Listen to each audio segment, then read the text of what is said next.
کہتا ہے multi tasking ایک مشین گن کی طرح ہے اچھا، وہ کیسے؟ کہ وہ ہر طرف گولیاں چلاتی ہے دھڑا دھڑ، مگر نشانہ شاید کہیں بھی نہیں لگتا۔ آج ہم ایک ایسے موضوع کی گہرائی میں جا رہے ہیں جس سے ہم سب کا واسطہ پڑتا ہے، ملٹی ٹاسکنگ۔ جی بالکل۔ ہمارے پاس ایک تحریر ہے جو اس عام خیال کو آپ کہہ لیں چیلنج کرتی ہے کہ بھئی ایک وقت میں بہت سارے کام کرنا کوئی بڑی قابلیت ہے۔ بالکل، اور یہ سوال اٹھاتی ہے کہ کیا یہ واقعی پروڈکٹیوٹی بڑھاتی ہے یا یہ ہمارے دماغ کے لیے الٹا نقصان دہ ہے؟ ہاں، یہی بات ہے۔ تحریر شروع ہوتی ہے ایک بڑی عام سی تصویر سے۔ لیپ ٹاپ کھلا ہے، ایک ہاتھ میں فون ہے، دوسرے میں چائے کا کپ، اور دماغ میں چل رہا ہے کہ کل کیا کرنا ہے۔ جی، اور ساتھ میں کسی کو میسج بھی جا رہا ہے۔ مصنف اسے کہتا ہے لعنتی جادو۔ لعنتی جادو، دلچسپ اصطلاح ہے نا؟ اور وہ کہتا ہے کہ زیادہ کام کرنے کا مطلب یہ نہیں کہ آپ زیادہ پروڈکٹیو ہیں۔ یہی تو اصل نقطہ ہے۔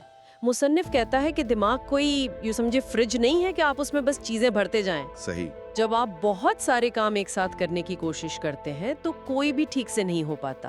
آپ مصنف کے الفاظ میں ہر طرف ہوتے ہیں لیکن کہیں بھی نہیں ہوتے۔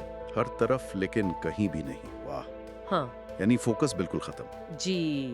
تحریر میں یہ بات بڑی صاف لکھی ہے کہ ملٹی ٹاسکنگ سے پیداواری صلاحیت تو نہیں بڑھتی، الٹا دماغ پر برا اثر پڑتا ہے۔ ہاں، وہ تو ہے۔ بلکہ مصنف نے ایک مثال دی ہے گوگل کی۔ کہتا ہے کہ گوگل بھی جو اتنا بڑا سرچ انجن ہے وہ بھی ایک وقت میں ایک ہی سوال کا جواب دیتا ہے۔ یہ بہت اچھی مثال ہے۔ یہ سیدھا فوکس کی اہمیت بتاتی ہے۔ توجہ مرکوز کرنا۔ جی، مصنف نے اس کو سمجھانے کے لیے ہتھیاروں کا استعارہ استعمال کیا ہے۔ کہتا ہے ملٹی ٹاسکنگ ایک مشین گن کی طرح ہے۔ اچھا، وہ کیسے؟ کہ وہ ہر طرف گولیاں چلاتی ہے دھڑا دھڑ، مگر نشانہ شاید کہیں بھی نہیں لگتا۔ او، سمجھا۔ جبکہ فوکسڈ کام یعنی ایک وقت میں ایک کام پر توجہ دینا، وہ ایک سنائپر رائفل جیسا ہے جو ایک ہدف پر نشانہ لگاتا ہے۔ بالکل، ایک وقت میں ایک ہدف، پوری توجہ کے ساتھ۔ اس میں کامیابی کا امکان زیادہ ہوتا ہے۔ تو مطلب یہ ہوا کہ اصل کامیابی اس میں ہے کہ ایک کام پکڑیں، اسے ختم کریں، پھر دوسرے پر جائیں۔ جی، یہی مصنف کا پیغام ہے۔ سننے میں تو یہ بہت سیدھا سادہ لگتا ہے، لیکن آج کل جس طرح کی تیز رفتار زندگی ہے، ہاں، اسی لیے شاید اسے لعنتی جادو کہا گیا ہے۔ یہ ایک جال ہے نا؟ بالکل۔ ہمیں لگتا ہے ہم بہت کچھ کر رہے ہیں، بہت ایفیشنٹ ہیں، لیکن دراصل ہم اپنی ذہنی توانائی ضائع کر رہے ہوتے ہیں۔ ہر بار سوئچ کرنے پر دماغ کو دوبارہ ایڈجسٹ کرنا پڑتا ہوگا۔ جی بالکل، اور اس میں وقت بھی لگتا ہے، توانائی بھی، اور کام کا معیار بھی گرتا ہے۔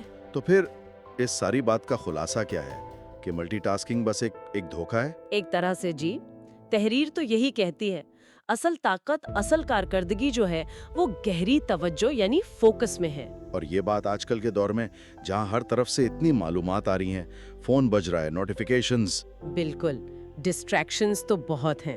اس ماحول میں یہ سمجھنا کہ ہماری توجہ ایک محدود چیز ہے بہت ضروری ہے۔ نہ صرف کام کے لیے بلکہ شاید ذہنی سکون کے لیے بھی۔ یقیناً، اگر دماغ ہر وقت 10 چیزوں میں بٹا رہے گا تو سکون کیسے ملے گا؟ صحیح کہا۔ تحریر کا اختتام ایک بڑے گہرے جملے پر ہوتا ہے، mind control starts with task control. ذہن پر قابو پانے کا آغاز کام پر قابو پانے سے ہوتا ہے۔ جی، اس کا کیا مطلب ہوا؟ مطلب یہ کہ جب ہم اپنے کاموں کو ترتیب دیتے ہیں، ان پر قابو پاتے ہیں، تو ہم اصل میں اپنی توجہ کو منظم کر رہے ہوتے ہیں۔ اچھا۔ اور جب توجہ قابو میں آتی ہے تو ذہن کی جو یہ بھاگ دوڑ ہے، جو بے چینی ہے، وہ بھی کم ہوتی ہے۔ تو یہ صرف کام بہتر کرنے کا طریقہ نہیں، یہ ذہن کو پرسکون کرنے کا بھی طریقہ ہو سکتا ہے۔ مجھے تو یہی لگتا ہے۔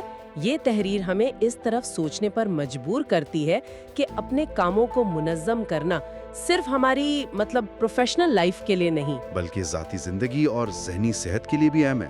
جی، کیا اپنی توجہ کو قابو میں لانا ہماری پوری زندگی کے تجربے کو بہتر بنا سکتا ہے؟ یہ ایک سوال ہے جو یہ تحریر چھوڑ جاتی ہے۔ واقعی سوچنے کی بات ہے۔